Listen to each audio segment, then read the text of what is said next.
Oi, gente. Vamos dar prosseguimento ao nosso conteúdo, né? Semana passada tivemos uma atividade diferente através do documentário, do questionário. Acredito que tenha sido muito válido. Nós estamos no caderno 6, que fala sobre diversidade animal. No capítulo 2, que trata mais especificamente das eumentíases.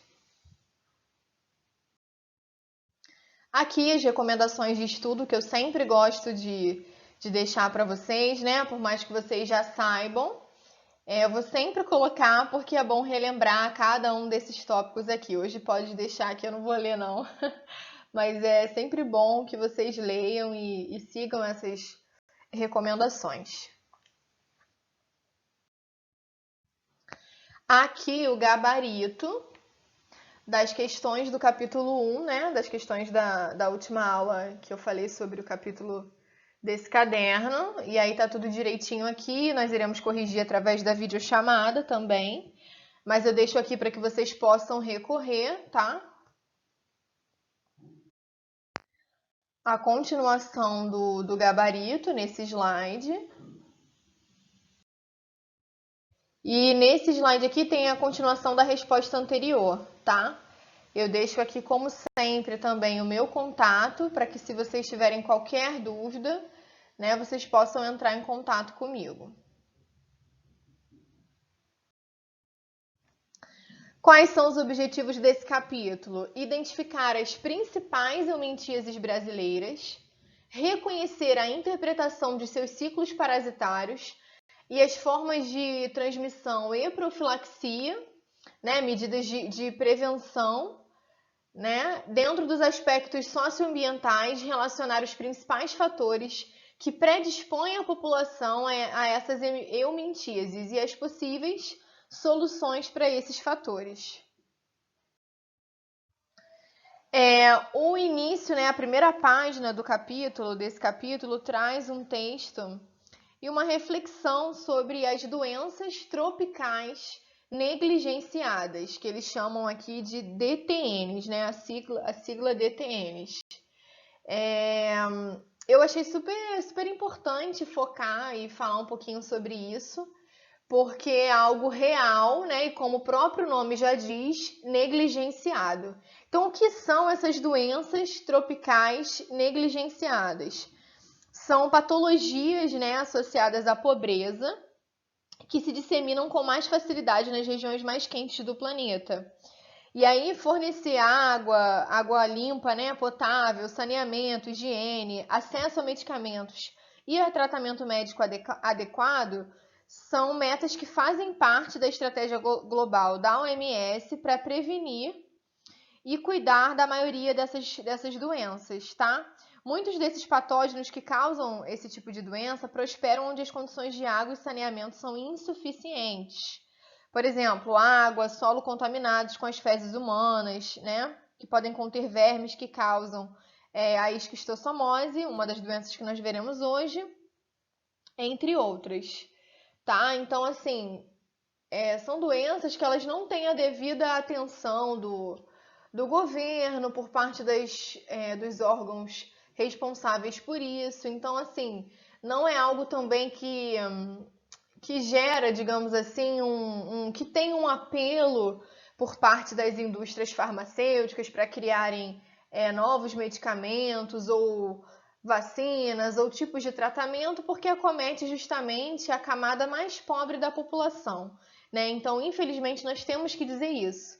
Não há um apelo, né? Elas são negligenciadas, elas são deixadas de lado, elas não têm a devida atenção, justamente por atingirem a camada mais pobre, né? E nós veremos a seguir as doenças que nós estudaremos hoje, que medidas básicas como saneamento, água potável, enfim, boas condições, né, de vida, coisas básicas já ajudariam a impedir a disseminação desse tipo de doença, tá? Então, eu espero que isso tenha ficado claro aqui para vocês, para a gente poder aí continuar, tá?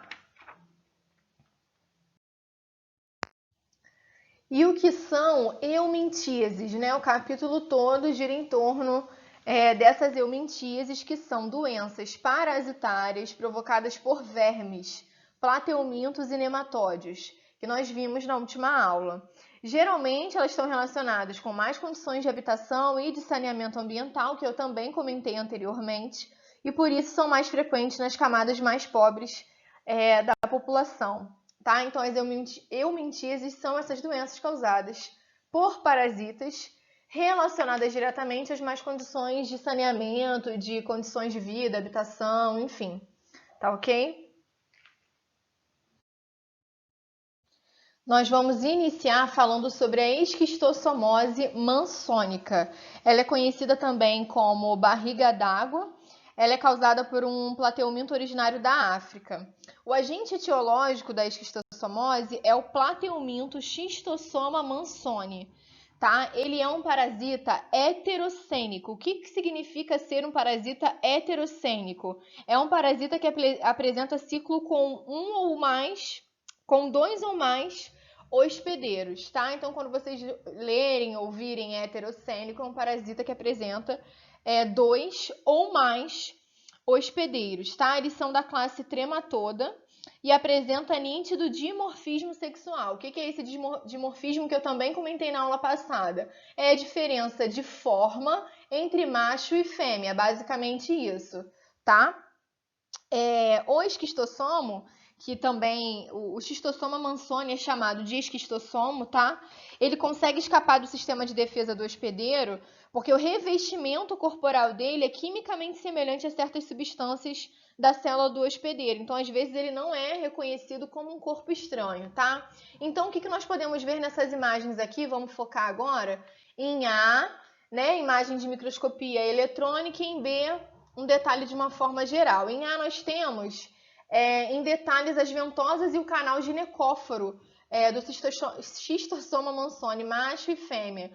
Então, aqui o canal ginecóforo, que nós podemos ver na imagem, ó. As ventosas desses animais, que eles utilizam geralmente para se fixar ao hospedeiro.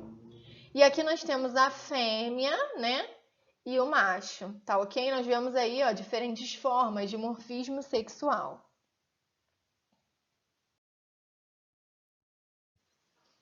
A esquistossomose mansônica, ela possui um hospedeiro intermediário, que como vocês bem podem ver aqui nessa imagem, é um caracol, né? Ele é bem enroladinho assim, tá bem nítida a imagem. Os hospedeiros intermediários do esquistossomo são caramujos chamados de planorbídeos, do gênero Bionfalaria. Esses moluscos, eles não vivem em águas poluídas, apenas em águas limpas, de lagoas, de córregos de pouca correnteza ou em alagados que se formam depois de enchentes, tá? Eles se reproduzem com uma velocidade assim espantosa, o que dificulta a aplicação de medidas para eliminá-los. Mesmo em pequeno número, os sobreviventes rapidamente repovoam as águas, tá? Então, assim, eles vivem em águas limpas, tá? E com pouca movimentação. Então, esse caracol aqui, que ele é chamado, recebe o nome de planorbídeo, tá? Fixem isso, planorbídeo é o nome dado ao caracol, que é um hospedeiro intermediário da esquistossomose. E aí ele tem essa forma aqui, como está destacado no slide, né? Uma concha mais achatada, que difere de uma concha de um caracol de jardim comum, digamos assim, tá? Nessa imagem, nós vemos o ciclo de vida do esquistossomo. Antes de focar na imagem em si, eu vou falar de uma forma geral que as fêmeas do esquistossomo liberam seus ovos em vasos sanguíneos do intestino grosso. Esses ovos, com o esporão lateral típico, atravessam a parede dos vasos e do intestino e são eliminados com as fezes. Essas fezes, se atingirem a água, sairão do ovo em forma de uma larva ciliada. Essa larva ciliada que sai do ovo é chamada de miracídio. O miracídio vai penetrar no caramujo, né? Dentro do caramujo, ela vai se transformar em outra larva, o esporocisto, do qual se originam larvas infectantes de cauda bipartida, que são as cercárias. que escapam do caramujo para a água. Um único miracídio pode originar milhares de cercárias. Tá? Então é importante também que vocês tenham esses nomes, né, dessas formas de larva, os nomes das larvas, é importante que vocês tenham isso em mente. As cercárias, elas vão penetrar ativamente através da pele de mucosas, né? Uma vez nos vasos sanguíneos, elas podem chegar aos vasos do fígado, por exemplo, elas podem se alimentar de sangue, completam o seu desenvolvimento. As formas sexualmente maduras vão migrar para os vasos do intestino e vão acasalar, e as fêmeas vão iniciar posturas de ovos, reiniciando esse ciclo, tá? Então vamos ver aqui isso nessa imagem de uma forma mais resumida, né? O ser humano, ele é o hospedeiro definitivo. Ok, né, após o acasalamento dos vermes, os ovos são liberados com as fezes. Então, ali, se eu tenho mais condições, pessoas mal instruídas, pessoas que defecam na água, enfim, locais realmente sujos ali, esses vermes são liberados com as fezes, como eu acabei de falar aqui de uma forma mais geral. Em 2, vai haver a eclosão das larvas na água, tá? Em 3 aqui, eles já mostram essa imagem que é o miracídio, a larva que infecta o caramujo.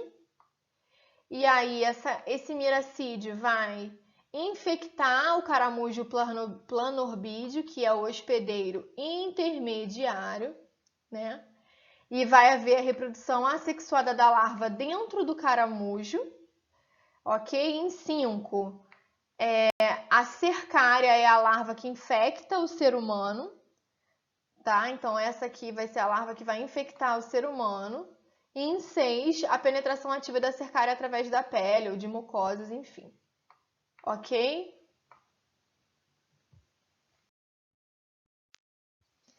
E quais são as manifestações da esquistossomose, né? Os locais da pele das mucosas pelos quais as cercárias penetram podem apresentar vermelhidão e prurido, que é coceira, justificando a designação de lagoas de coceira para aqueles onde se adquire a infecção. Muitas pessoas falam, né, que se mergulhou em certo local e voltou se coçando, significa que já está com a esquistossomose, né? Os populares falam muito isso.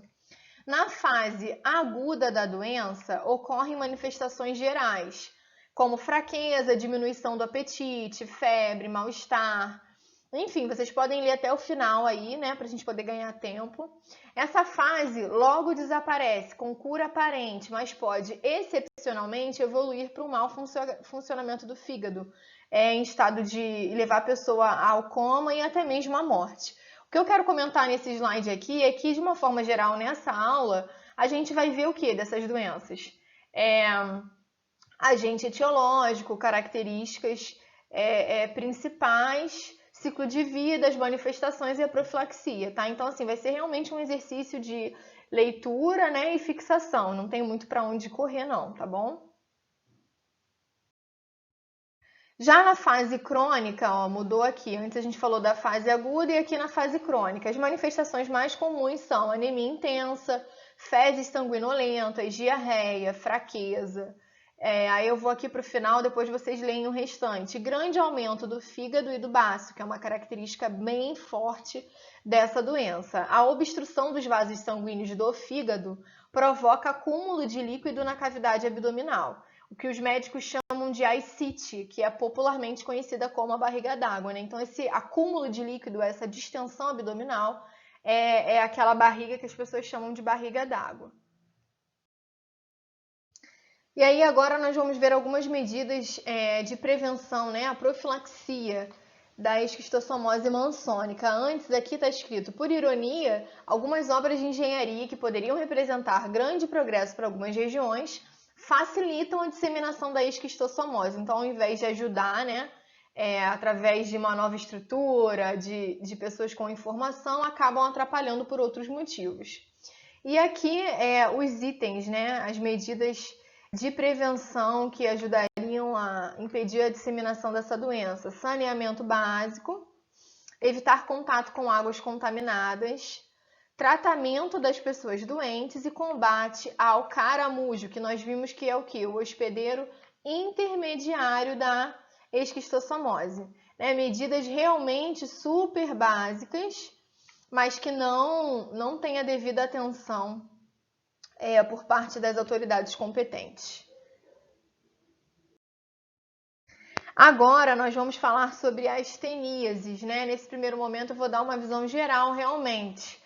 As teníases são causadas por tênias, né, chamadas de solitárias, com certeza vocês já ouviram falar, que são vermes adultos das espécies Taenia solium e também Taenia saginata. São essas duas espécies que podem causar as teníases.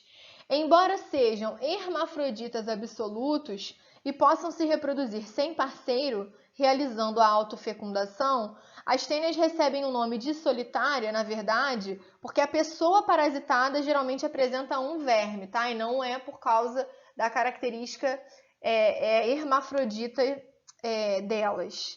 A incidência mundial da Taenia saginata é maior do que o da Taenia solium, né? O que seria aqui uma curiosidade para vocês. Em indivíduos que não ingerem carne de porco, como muçulmanos e judeus, apenas a Taenia saginata é encontrada. E no Brasil, a Taenia solium é responsável pela maioria dos casos de teníase. E isso está muito relacionado a essa questão de, tipo assim, quem consome a carne, uma carne contaminada, geralmente vai ser infectado pela Taenia solium. E quem consome aí alguma verdura ou um alimento mal higienizado, geralmente é contaminado pela Taenia saginata, tá? Isso aí vocês vão ver com mais detalhes e vão ver o porquê depois. As tênias são plateumintos da classe Cestoda, né? Nessa imagem aqui, diferenças anatômicas, diferenças de estrutura, digamos assim, entre os cólex, que é uma parte da estrutura delas, de Taenia solium e Taenia saginata. Então, aqui em A é a Taenia solium, onde ela possui ganchos e ventosas. E aqui em B, que é a Taenia saginata, ela possui apenas as ventosas. Há essa diferença anatômica aí, tá? E essas ventosas, esses ganchos, são justamente para se fixarem ao hospedeiro, ok? Manifestações e profilaxia das teníases. As manifestações, elas são inespecíficas, o que é bem complicado, né? Até mesmo, por exemplo, para o médico dar um diagnóstico. Incluem dor de cabeça, diarreia, constipação intestinal e diminuição do apetite. Dores abdominais, fraqueza, anemia, náuseas também podem aparecer. Manifestações mais graves, como convulsões, somente em casos de neurocisticercose, que é um caso aí mais grave, mais evoluído da doença. As medidas preventivas são, educação sanitária, saneamento básico, cozimento, salgamento ou exposição a frio intenso das carnes e o tratamento das pessoas parasitadas.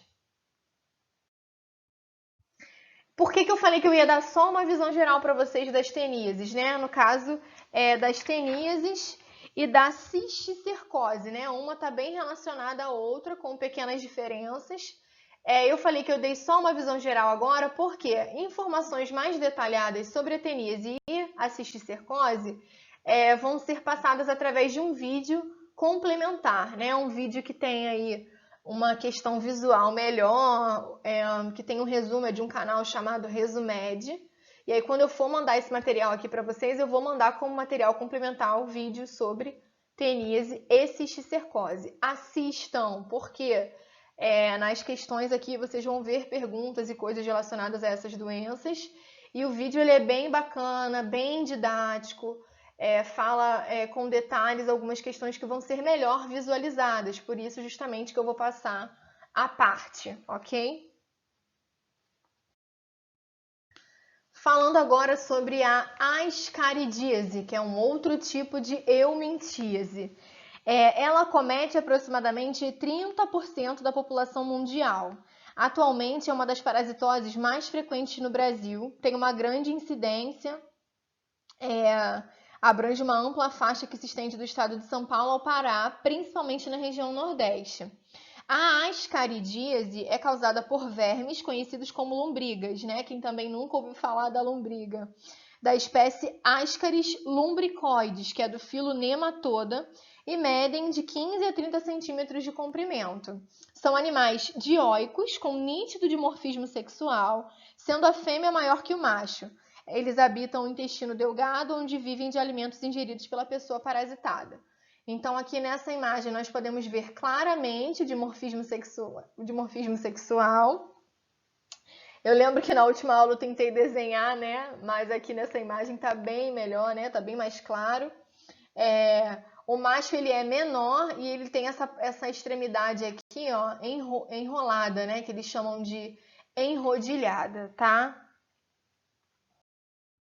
O ciclo de vida. O Ascaris lumbricoides é um parasita monossênico. Lá no início, nós vimos que o Schistosoma mansoni, né, da esquistossomose, ele é heterossênico, ou seja, possui 2 ou mais hospedeiros. No caso da ascaridíase, ele é monossênico, ou seja, possui apenas um hospedeiro, que no caso aqui é o ser humano, tá? Apresenta ciclo pulmonar, isto é, passa pelos pulmões durante o seu percurso aí pelo hospedeiro. Os ovos do parasita são eliminados com as fezes do indivíduo infectado, prestem bastante atenção nessas partes aqui. Em locais quentes e úmidos se desenvolve a larva, né, que permanece dentro do ovo. A infecção ocorre por ingestão de ovos em água ou alimentos, principalmente verduras. Por isso, aí é muito importante a higienização das verduras, das frutas, enfim. No intestino delgado, os ovos liberam as larvas, que penetram através da parede do intestino e alcançam a corrente sanguínea. Elas passam também pelo coração e seguem para os pulmões, né? Se agravar, isso é realmente complicado. Onde rompem os capilares sanguíneos e caem no interior dos alvéolos pulmonares.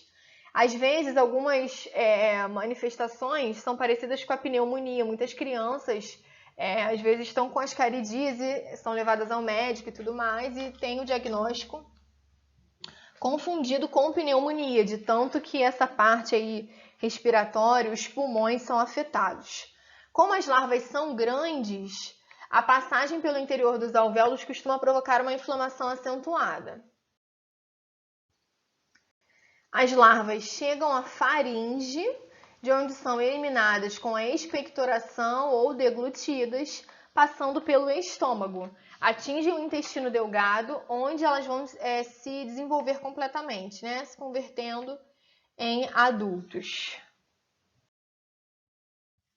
A gravidade das manifestações vai depender do número de parasitas na ascaridíase.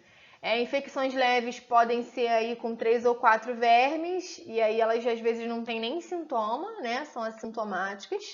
E infecções maciças com 100 ou mais parasitas são potencialmente graves. Então, aqui é de manifestações na fase larval, né? As larvas podem causar tosse, expectoração, falta de ar, catarro sanguinolento e febre. Essa fase é acompanhada, às vezes, por manifestações gerais, como mal-estar, dor de cabeça e fraqueza. A gente pode perceber que esses sintomas entre uma doença e outra, eles são bem parecidos mesmo, né? E aí, as medidas de prevenção, né, de profilaxia, educação sanitária. Então, assim como os sintomas, as manifestações são bem parecidas, as medidas preventivas dessas doenças, elas também são bem parecidas, vocês já devem estar percebendo. Educação sanitária, saneamento ambiental e tratamento da água, cuidado no preparo de alimentos, higiene pessoal, combate aos insetos domésticos, sobretudo moscas e baratas. Mas por quê? Porque moscas e baratas às vezes passam por um local contaminado, enfim, e podem levar os parasitas, né, ao posar em algum local onde você depois não vê e acaba sendo ali, acaba ingerindo um alimento, alguma coisa e acaba sendo infectado. E o tratamento das pessoas parasitadas. Falando agora sobre a ancilostomíase. Ela é também chamada de amarelão, vocês já devem ter ouvido falar também. Ou doença chamada de opilação ou mal da terra. Essa moléstia ilustra bem a relação pobreza, desnutrição, doença no Brasil e em outros países que são menos desenvolvidos. Os ancilostomídeos roubam do indivíduo seu escasso alimento. E isso aí faz com que a pessoa tenha uma fraqueza, né? Reduz as suas forças ali e a sua capacidade para o trabalho. E ali se perpetuam miséria, fome e predomina a doença mesmo, né?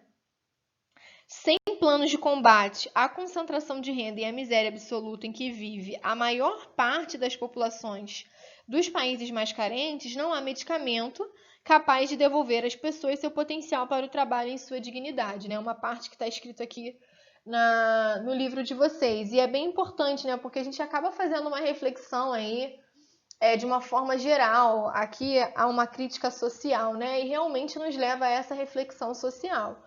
Porque são medidas de prevenção, são coisas tão simples de serem feitas, porém não são feitas, e tantas pessoas são atingidas, né? Que é bem triste perceber um cenário desses. Mas vamos focar aqui na doença em si, falar sobre o agente etiológico da ancilostomise. Não esqueçam que é também chamada de amarelão, porque nas questões, enfim, em muitos lugares eles colocam esse nome. Os agentes do amarelão são os nematódios, Ancylostoma duodenale e Necator americanus. Medem cerca de 10 milímetros de comprimento e também apresentam dimorfismo sexual. Isso tem que estar no sangue de vocês. Dimorfismo sexual, uma diferença entre formas, entre macho e fêmea. São parasitas exclusivamente do ser humano. Vivem aderidos à mucosa do intestino delgado da pessoa parasitada, de onde retiram sangue, né? Vão sugando ali a pessoa de uma forma geral mesmo, né? Através do sangue a pessoa vai ficando sugada, né? Vai ficando sem forças.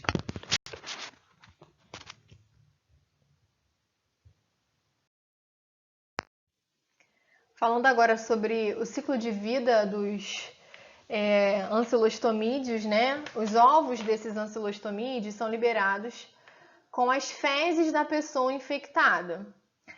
Caindo em local úmido e quente, os embriões vão se desenvolver em larvas e essas larvas são infectantes. Elas podem penetrar através da pele, principalmente pelos pés, e elas são chamadas de filarioides. Então, algo que vocês têm que ter realmente em mente é que as larvas, né, desses ancilostomídeos, elas são chamadas também de filarioides. Alcançam as veias, chegam ao coração e passam para os pulmões. Algo que eu quero chamar a atenção aqui ainda nesse slide são para essas imagens de fundo, né? Desculpa. Imagens meio assustadoras, mas são imagens dos parasitas, né? Que são os agentes etiológicos. Em A, o Ancylostoma duodenale, que tem 2 pares de dentes na cápsula bucal. Então, aqui em A, na cápsula bucal, aqui, ó, esse aqui é um par de dente, outro par de dente, Ancylostoma duodenale. E o outro agente etiológico, que é o Necator americanus, esse aqui, ó. Tá? Ele já tem um par de lâminas cortantes. Tá? Essa é a diferença entre esses 2 agentes etiológicos da ancilostomíase. Seguindo aqui, né, ainda falando do ciclo de vida, rompendo os capilares, essas larvas caem no interior dos alvéolos pulmonares e eles sofrem, onde sofrem uma mudança. Sobem pelas vias aéreas, alcançam a faringe, são deglutidas e chegam ao intestino delgado, em cuja parede se fixam, se convertendo em adultos. Bem parecido com o que acontece com Ascaris lumbricoides, né? Aí está escrito aqui, na passagem pelos pulmões, as larvas dos ancylostomídeos causam menos manifestações do que do Ascaris lumbricoides, porque eles são menores mesmo, tá? As manifestações intestinais são dor abdominal, diarreia com fezes escuras ou sanguinolentas, náuseas e vômitos. Em crianças, a dor abdominal pode ser tão intensa que simula uma apendicite. Quem já teve aí parece que realmente é bem forte isso aqui. As principais manifestações da ancilostomíase resultam da expoliação de sangue e da desnutrição que pode provocar. A anemia é o sinal maior dessa parasitose. O doente pode perder mais de 30 ml de sangue por dia, ou seja, muito agressivo, né, gente? Super agressivo mesmo. A profilaxia, né, as medidas preventivas. Qualquer medida preventiva contra o amarelão estará destinada ao conjunto das ações bem intencionadas e mal sucedidas, se não levar em consideração a relação pobreza-desnutrição-doença. Já comentei isso também lá bem no início aqui, falando sobre essa doença. E aí aqui estão educação sanitária, saneamento ambiental, rede de esgotos, construção de fossas sépticas, água tratada, uso de calçados em áreas de risco, né? Nós vimos que as larvas podem penetrar pelos pés das pessoas, pois é através da pele dos pés que as larvas penetram, as pessoas que são parasitadas, e o tratamento das pessoas parasitadas. Aqui, outras 3 eumintíases, que aqui não estão tão detalhadas quanto as outras, mas elas também são abordadas no livro de vocês, então é importante que a gente cite aqui e que vocês depois leiam melhor no livro. No livro elas também não estão tão detalhadas quanto as outras, mas é importante que vocês saibam, tenham essa informação. Então aqui, ó, oxiuríase ou enterobíase. É a doença cujo agente etiológico é o nematóide Enterobius vermicularis, também conhecido como oxiuro. É um parasita monocênico, ou seja, só tem um parasita mesmo, um hospedeiro, desculpa, que vive no intestino grosso, de onde as fêmeas passam pela região perianal, geralmente à noite, tá? Então, as medidas preventivas também incluem higiene pessoal, limpeza e tratamento das pessoas parasitadas, tá? Agora aqui, bicho geográfico, bem conhecida essa, larvas migrans cutânea. São nematóides Ancylostoma brasiliense, esses nomes aqui a gente até, né, às vezes se embole, e Ancylostoma caninum, que são parasitas monocênicos habitualmente encontrados em gatos e cães. Em ambiente quente e úmido, os ovos eliminados com as fezes, né, dos cachorros e gatos liberam larvas que se tornam infectantes. A infecção geralmente ocorre na areia da praia ou em tanque, onde as crianças vão brincar. A larva do parasita migra sobre a pele, provocando lesões semelhantes às linhas de um mapa. Não sei se vocês já viram algum vídeo ou alguma foto, ou até mesmo pessoas que já tenham tido bicho geográfico, chamam de bicho geográfico porque justamente quando a larva anda dentro ali, né, da pele, ela vai formando um caminhozinho que parece um mapa, por isso bicho geográfico. E as medidas preventivas, nesse caso aqui mais em específico, né, tratamento dos gatos e cães, que são também aí transmissores, né? A incineração, limpeza, fezes desses animais, proibição de cães e gatos em praias ou em tanques de areia, porque realmente eles acabam ali com as fezes transmitindo esse parasita, limpeza e manutenção de tanques de areia onde as crianças brincam, né? Há de se existir essa preocupação. E aqui, por último, estrongiloidíase, quase que não sai. O agente etiológico dessa doença é o nematóide Strongyloides stercoralis, que é um parasita monocênico também, que vive no intestino delgado. Existem machos e fêmeas de vida livre, mas algumas fêmeas podem parasitar o intestino humano, passando por 2 tipos de ciclo de vida. Tá? Esses ciclos de vida são os chamados ciclo direto paternogenético e o ciclo indireto. Tá? Então, aqui nós vimos mais 3 eumintíases que não estão tão detalhadas, mas que são importantes de serem lidas, enfim, né, discutidas. E é aquilo que eu já falei, né, uma aula que tem bastante informação também, muitas características dos agentes etiológicos e tal, mas de uma forma geral a gente viu que as medidas de higiene e saneamento básico, primordialmente, são medidas de prevenção e que combateriam essas doenças, né? Que são, de fato, negligenciadas. Chegamos ao final desse conteúdo, né? Do conteúdo dessa semana, do capítulo 2. E aí aqui eu indiquei os exercícios que vocês devem fazer. Como sempre aqui deixei direitinho quais são os números. Então aqui, ó, página 36 de 1 a 3, 37 número 5, 44 número 9 e 11 e 45 número 12 e 13, tá? Façam os exercícios, gente. É super importante para vocês fixarem o conteúdo. Vocês já estão carecas de me ouvir falar isso, né? Mas é verdade. Aqui, como sempre, eu gosto de deixar uma charge, né? Ou então alguma coisa, alguma imagem que seja engraçada, mas que também nos leve aí a uma reflexão, uma criticidade. Aqui o médico fala para o paciente: boas notícias, o senhor está curado da doença que contraiu daquele esgoto a céu aberto ao lado da sua casa. Aí ele continua: agora o senhor já pode ir e contrair uma doença diferente, porque nós acabamos de ver a quantidade de doenças que são transmitidas por conta dessas más condições aí, de esgoto a céu aberto, más condições de saneamento, higiene e tudo mais. Então, assim, realmente é um deboche aqui, né? É uma crítica desse cartunista a essa situação, a situação das doenças negligenciáveis.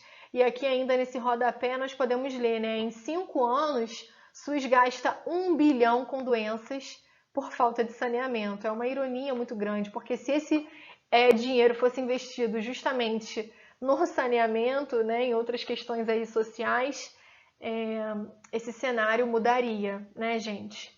Então é isso, que também sirva para levar vocês à reflexão, que vocês tenham vontade de buscar outras fontes e saber um pouco mais sobre essas doenças, tá? Qualquer dúvida podem me falar. Muito obrigada pela atenção até aqui. Até a próxima aula e bons estudos!